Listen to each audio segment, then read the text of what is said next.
Mm-hmm. Alright, so today my topic is going to be about females and males playing in the same division. So my topic is, should female students be allowed to play on a sports males team? My main claim is that females in males sports team, my proposition is that it is unsafe and unfair for females to play on male sports teams. I want you guys to think about what this comes down to, and I believe it comes down to equality and equity. We're obviously not, females and males biologically are not equal. Just for an example, if you go to a pharmacy, there's always going to be the section of drugs just for females and a section of drugs for males. So that proves, obviously, that females and males do not have the same abilities. My three supporting claims are that females and males do not have equal abilities.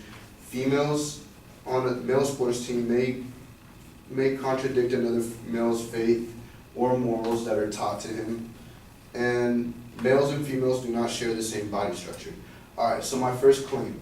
Having females on a male sports team always increases likelihood of them being injured, and I've seen it before in a wrestling tournament. My teammate got injured, all because why? She could not handle the dude's strength, and I just explained why. Having females on the team is also unfair because the female has a limited athletic ability compared to the male. And I'm not saying that, upon all females, but I'm saying a female has a limit compared to a male. She can only go so far compared to what a male can. That's why in college, obviously, there's two different divisions. There's a male's division and there's a female's division. Okay, and my second claim is females on a male sports team playing on a male sports team may contradict another male's faith or morals on hurting a female. There was an article written from Janelle Greer. She's a female author, and she wrote that there was a male from Linmar High School that had peacefully forfeited his state division wrestling tournament to another female because he did not believe in hurting another female. And I believe that that is not fair, and so did Greer. She believed that he shouldn't even be put in that type of situation. Also, as a practicing Muslim, my knowledge of Islam has taught me that you should never hurt a female, and it is even prohibited to even shake hands with a female for many Muslims. So that also like contradicts their faith. My last claim is that males and females do not share the same body structure. Written from James Dobson, he wrote that the sexes differ in skeletal structure. Women have a shorter head, broader face, less protruding chin, and shorter legs and a longer trunk. This may cause injuries and may cause some advantages and disadvantages between the two. So yeah, I hope you guys supported my claim too. Yeah, so that's it.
All right, Omar, the proposition that you present has two claims built into it. One of them is a value claim, so that's a little bit of a problem.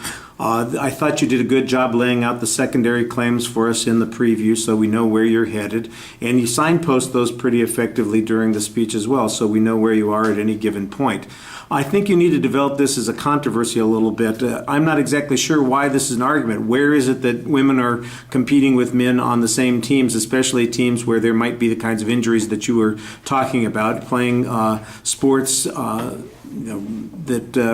where injuries are likely to be involved or where physical strength is a particularly important element of the process. I don't know which sports this consists of, and since you mentioned that there are separate divisions, I'm not even sure why we have to be having this discussion. If there are people who are crossing the divisions, if there are arguments that say that we should eliminate those kinds of divisions, then you need to tell us that those arguments exist. Otherwise, this is kind of an esoteric argument.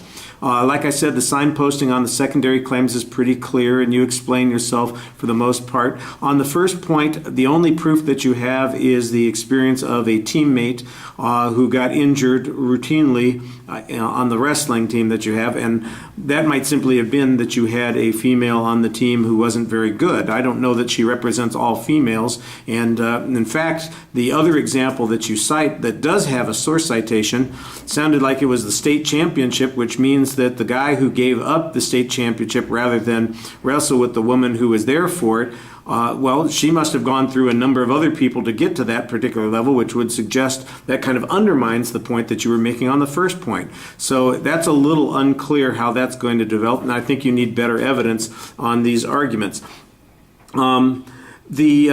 The value issue about it being appropriate or inappropriate, I think that that kind of falls out of the purview of this particular assignment.